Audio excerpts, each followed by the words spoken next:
Hello friends and viewers, আমি রিতা আর আমার রান্নাঘরে আপনাদের সকলকে স্বাগত। আজ আমি রান্না করছি পালং শাক। বড়ি, আলু, মূলো, শিম আর বেগুন দিয়ে পালং শাকের তরকারি আমি আজকে রান্না করছি।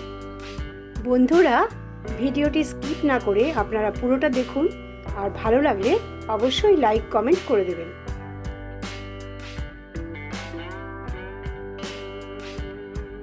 কড়াইতে আমি সর্ষের তেল গরম করে নিয়েছি। প্রথমে আমি বড়ি ভেজে নেব।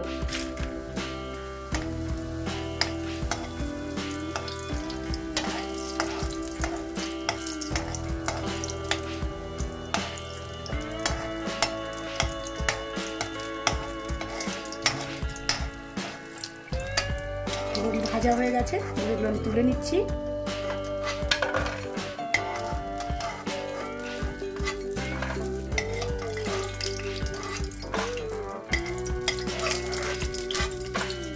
তেলে আমি শুকনো লঙ্কা, তেজপাতা আর জিরে ফোড়ন দিচ্ছি।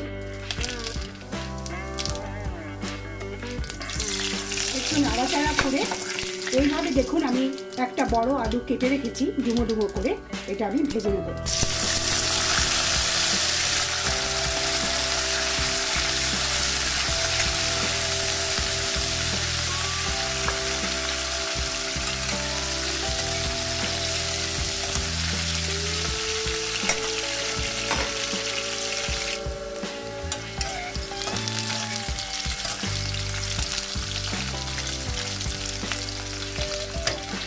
আমি এইভাবে ডুমো ডুমো করে মূলো কেটে নিয়েছি।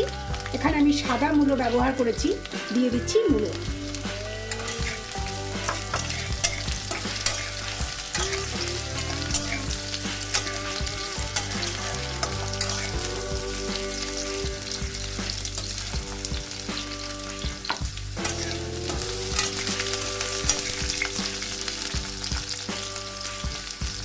আলু আর মূলোটা একটু ভাজা ভাজা হবার পর আমি দেখুন গোটা শিমকে এইভাবে দু টুকরো করে কেটে নিয়েছি, দিয়ে দিচ্ছি শিম।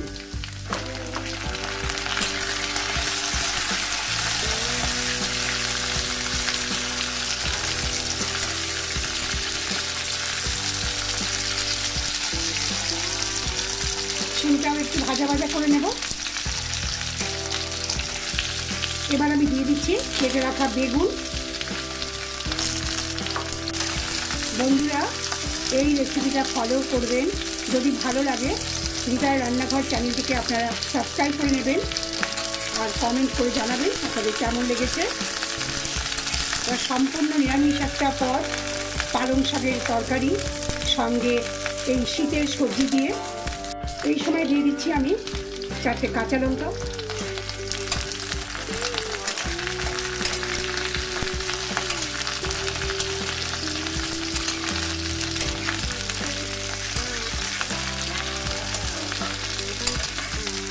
এবার আমি দিচ্ছি আদা বাটা,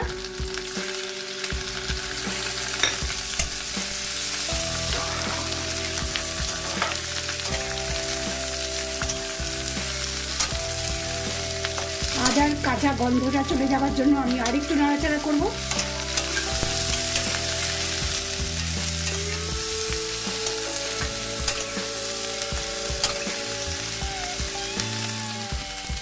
আমি দিয়ে দেব স্বাদ মতো লবণ, হলুদ, জিরের গুঁড়ো, ধনের গুঁড়ো আর লাল লঙ্কার গুঁড়ো।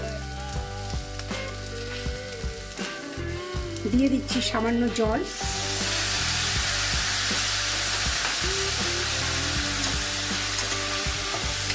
খুব সুন্দরভাবে কষিয়ে নিতে হবে মশলাটা। সবজির সঙ্গে খুব সুন্দরভাবে মশলাটা কষিয়ে নেব।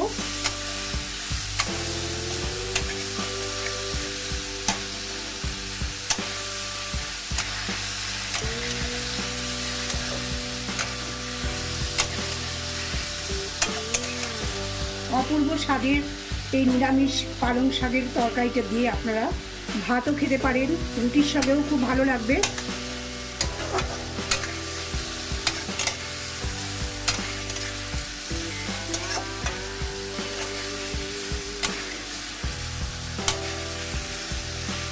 মশলাটা কষানো হয়ে গেছে। এবার আমি দু আটি পালং শাককে এইভাবে ছোট ছোট করে কেটে রেখেছি, দিয়ে দিচ্ছি।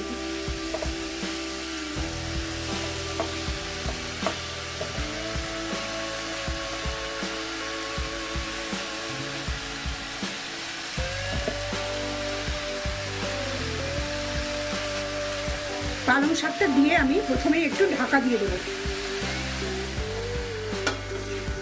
1 মিনিটের মতো এটা ঢাকা থাকবে। 1 মিনিট পর আমি ঢাকাটা খুলে দিচ্ছি। অনেকটা কমে গেছে, যেভাবে যতটা ছিল তার চেয়ে অনেকটা কমে এসছে দেখুন।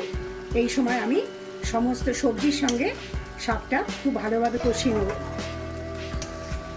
শাকের থেকে এতটাই জল বেরোয় যে অনেক সময় জল না দিলেও রান্নাটা হয়ে যায়।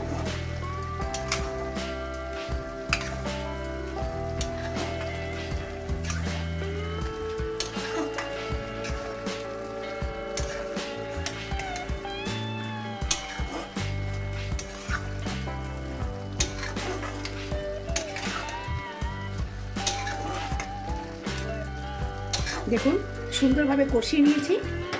এবার সামান্য একটু জল দিয়ে আমি গ্যাসের ফ্লেমটা একদম কমিয়ে 5 মিনিটের জন্য ঢাকা দিয়ে দিচ্ছি। 5 মিনিট পর আমি ঢাকনাটা খুলছি। গ্যাসের ফ্লেমটা আমি কমিয়ে রান্না করছিলাম এতক্ষণ, এবার আমি গ্যাসের ফ্লেমটা বাড়িয়ে দিচ্ছি। ভেজে রাখা বড়িগুলো দিয়ে দিচ্ছি।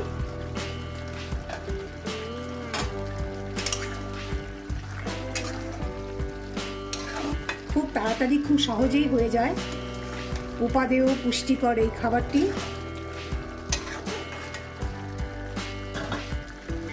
দিয়ে দিচ্ছি সামান্য একটু চিনি, এটা আপনারা স্কিপও করতে পারেন।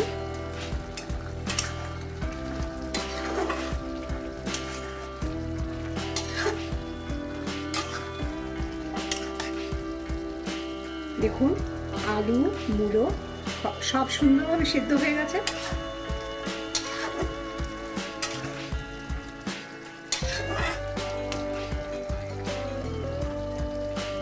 আর 1 মিনিট এইভাবে খোলা রেখে আমি রান্না করে নেব। আমি 1 মিনিটের মতো রান্না করে নিয়েছি। দেখুন তৈরি হয়ে গেছে পালং শাকের তরকারি। গ্যাসটা আমি বন্ধ করে দিচ্ছি। ভিউয়ার্স, রেসিপি ইনগ্রেডিয়েন্টস আর কিছু টিপস কুকিং ইনস্ট্রাকশনের সঙ্গে ডেসক্রিপশন বক্সে দেয়া আছে।